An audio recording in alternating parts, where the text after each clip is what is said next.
The best part about Bella's workshop, I think, for me, was just really trying to learn some new techniques. So we all have those down days where maybe things aren't going so well. Just learning, simple techniques that are effective, that can pick you back up again, get you back on track, and back into that sort of positive mindset again. What have I learned about myself? So I've learned that I am a red on the DISC spectrum, which I wasn't surprised about, given that I work in financial services.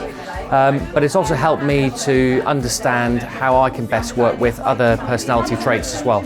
So my favourite mindset switch, again going back to the sort of techniques, I think when I'm driving around in my car, just putting on a really powerful piece of music, which I probably do anyway, but I think going forward I'll be more selective about the sort of music I choose and sing at the top of my voice and annoy all the traffic next to me.